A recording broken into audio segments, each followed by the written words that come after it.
الحمد للہ وحدہ والصلاة والسلام علی من لا نبی بعد اما بعد فاعوذ باللہ من الشیطان الرجیم بسم اللہ الرحمن الرحیم قال اللہ تبارک و تعالی فی الکلام المجید والفرقان الحمید ان اللہ وملائکتہ یصلون علی النبی یا ایھا الذین آمنوا صلوا علیہ وسلموا تسلیما اللہم صلی علی سیدنا و نبینا و مولانا محمد صلاۃ و سلام علیک یا سیدی یا رسول اللہ وعلی آلک و اصحابک یا خاتم النبیین۔ اللہ تبارک و تعالیٰ کی حمد و ثنا کے بعد نبی اکرم نور مجسم آقا نبی کریم صلی اللہ تعالیٰ علیہ وسلم کی مبارک پاک خوشبودار بارگاہ میں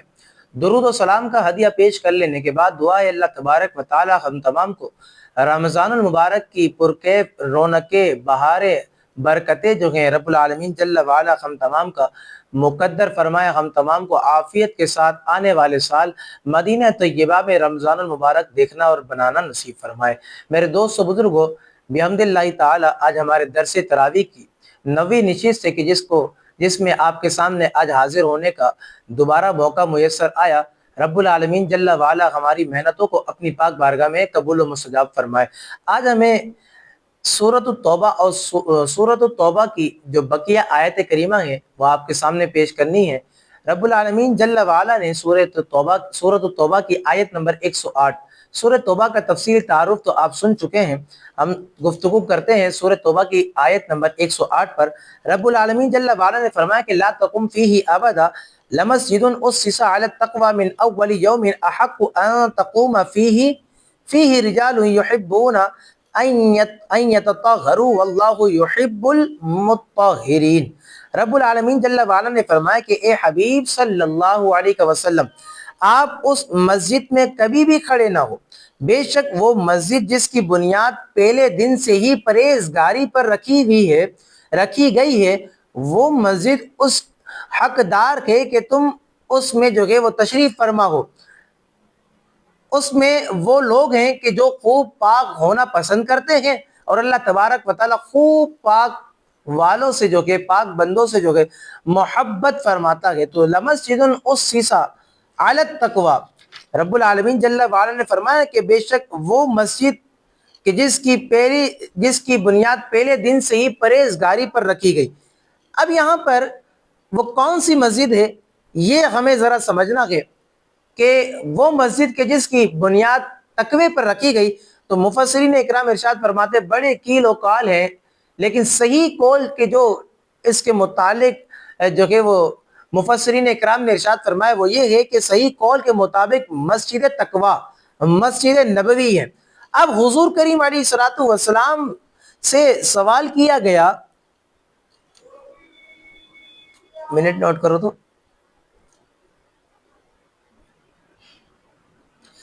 تو صحیح قول کے مطابق جو مفسرین اکرام نے ارشاد فرمایا کہ مسجد تقوی یہ مسجد نبوی ہے،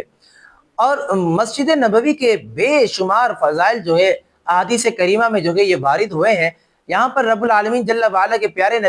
نبی آخر الزمان سرور کون و مکان صلی اللہ تعالیٰ علیہ وسلم کا فرمان عالی شان موجود ہے کہ حضور کریم علیہ الصلوۃ والسلام نے ارشاد فرمایا کہ من زار قبری وجبت لہ شفاعتی، فرمایا کہ جس نے میری جو کہ قبر کی زیارت کی اس کے لیے میری شفاعت یہ واجب ہو گئی۔ اسی طرح حضور کریم علیہ الصلوۃ والسلام نے ایک اور مقام پر ارشاد فرمایا کہ ما بین بیتی و منبری روضۃ من ریاض الجنہ، فرمایا کہ میرے گھر اور میرے منبر کے درمیان جو جگہ ہے یہ جنت کی کیاریوں میں سے ایک کیاری ہے، جنت کے باغات میں سے ایک جو ہے وہ باغ ہے۔ اسی طرح حضور کریم علیہ الصلوۃ والسلام نے یہاں پر ایک اور روایت فرمائی، یہاں پر ایک اور مقام پر ارشاد فرمایا، حضرت انس فرماتے ہیں حضور کریم علیہ الصلوۃ والسلام نے ارشاد فرمایا کسی شخص کا اپنے گھر میں نماز پڑھنا ایک ثواب ہے، اور اس کے محلے کی مسجد میں نماز پڑھنا جو ہے یہ 25 نمازوں کا ثواب ہے، اور جامع مسجد میں نماز پڑھنا 500 نمازوں کا ثواب، اور اس کا مسجد اقصی میں نماز پڑھنا 50,000 نمازوں کا ثواب ہے۔ حضور کریم علیہ الصلوۃ والسلام فرماتے ہیں کہ اس کا میری مسجد میں نماز پڑھنا، نماز کی ادائیگی کرنا، نماز کو ادا کرنا، تو اللہ پاک ایسے نمازی کو جو کہ 50,000 نمازوں کا ثواب عطا فرماتا ہے۔ تو یہ مسجد نبوی کی ایک شان اور ایک عظمت ہے کہ جو حضور کریم علیہ الصلوۃ والسلام نے جو ہے ارشاد فرمائی تو مدینہ طیبہ میں لوگ پوچھتے اتنا سکون کیا کیوں ہے، مدینہ منورہ میں اتنا چین کیوں ہے؟ تو یاد رکھیں میں یہ کہتا ہوں لوگ جو کہ مدینہ شریف جانے کو ترستے ہیں، مدینہ شریف جانے کو تڑپتے ہیں، یاد رکھیں لوگ یہ بھی کہتے ہیں کہ صاحب یہ تو بتاؤ کہ مدینے میں اتنا سکون کیوں ہے، مدینے میں اتنا چین کیوں ہے، مدینے میں اتنا قرار کیوں ہے؟ ارے ان لوگوں کو جا کر کوئی بتائے تو صحیح کہ مدینے میں جو کہ آقا تشریف فرما گئے، ان لوگوں کو جا کر کوئی سمجھائے تو صحیح مدینے میں وہ ہستی جو کہ وہ تشریف فرما گئے، وہ نبی آرام فرما گئے کہ جو تمام نبیوں کے بھی امام ہیں، جو تمام نبیوں کے سلطان ہیں۔ اللہ اکبر، مدینہ شریف میں جب بندہ اب گلیوں سے گزرتا گئے تو یہاں پر شاعر فرماتے کہ عرصہ ہوا طیبہ کی گلیوں سے وہ گزرے تھے، اس وقت بھی گلیوں میں خوشبو ہے پسینے کی، طیبہ میں مر کے ٹھنڈے چلے جاؤ آنکھیں بند۔ ارے سیدھی سڑک یہ شیر شفاعت نگر کی ہے، لب واگ ہے آنکھیں بند ہیں، پھیلی ہے جولیاں کتنے مزے کی بیک تیرے پاک در کی ہے۔ تو مسجد تقویٰ صحیح قول کے مطابق کہ جو مفسرین اکرام نے ارشاد فرمایا کہ یہ مسجد نبوی ہے۔ اب اس سورت مبارکہ کی بالکل آخری آیت پر آپ کے سامنے گفتگو کر اپنے نشست کو اختتام کی طرف لے جاتے ہیں۔ رب العالمین جل وعلا نے فرمایا کہ لقد جاءکم رسول من انفسکم عزیز علیہ ما عنتم حریص علیکم بالمؤمنین رؤوف الرحیم۔ رب العالمین جل وعلا نے فرمایا کہ بے شک تمہارے پاس تم میں سے وہ عظیم رسول تشریف لے آئے ہیں کہ جن پر تمہارا مشقت میں پڑنا بہت باری گزرتا ہے، وہ تمہاری بلائی کی نیابت چاہنے والے مسلمانوں پر بہت مہربان اور رحم فرمانے والے ہیں۔ میرے دوست بزرگوں یاد رکھیں یہ آیت ایک مبارکہ جو کہ جب بندہ مومن حضور کا غلام حضور کا عاشق پڑھتا ہے تو حضور سے محبت اس کی محبت کو چار چاند لگ جاتے ہیں کہ اللہ تبارک و تعالی نے 5 قسم کی نعتوں کو اس آیت میں بیان کیا ہے، 5 صفات کو رب العالمین جل وعلا نے بیان فرمایا۔ کس کی؟ حضور کریم علیہ الصلوۃ والسلام کی۔ پہلی صفت من انفسکم، دوسری صفت عزیز علیہ ما عنتم، تیسری حریص علیکم، چوتھی رؤوف اور پانچویں رحیم۔ اللہ اکبر، میرے دوست بزرگوں یہاں پر تفصیلی کلام موجود ہے، لیکن یاد رکھیں ہمارے نبی یہی وہ مبارک نبی ہے کہ قیامت کے دن جو کہ جب سب کے سب حضور کی بارگاہ میں جو کہ وہ حاضر ہوں گے اور ہمارے نبی کریم علیہ الصلوۃ والسلام اللہ کی بارگاہ میں جو کہ ہماری شفاعت کریں گے، ہمارے لیے عرضی پیش کریں گے، اور جس کے لیے نبی شفاعت کر دیں گے اللہ تبارک و تعالی اس کی جو کہ مغفرت فرما دے گا، اللہ تبارک و تعالی جو کہ اس کے درجات کو بھی بلند فرما دے گا، اللہ تبارک و تعالی جو کہ اس کو جنت میں داخلہ بھی عطا فرما دے گا۔ اب اس آیت کریمہ کے تحت ایک بہت ہی مشہور واقعہ ہے، وہ آپ کے سامنے پیش کرتے ہیں۔ یاد رکھیں میرے دوست بزرگوں، مفسرین اکرام نے اس آیت کریمہ کی ضمن میں اس بات کو لکھا۔ ایک بہت ہی بڑا نام حضرت ابو بکر بن محمد رحمۃ اللہ تعالی علیہ فرماتے کہ میں حضرت ابو بکر بن مجاہد رضی اللہ تعالیٰ عنہ کے پاس بیٹھا ہوا تھا کہ حضرت ابو بکر شبلی رحمۃ اللہ تعالی علیہ تشریف لائے۔ حضرت ابو بکر بن مجاہد کھڑے ہوئے اور حضرت شیخ ابو بکر شبلی سے جو ہے معانقہ کیا، گلے ملے اور آنکھوں کے درمیان بوسہ دیا۔ میں نے عرض کی کہ یا سیدی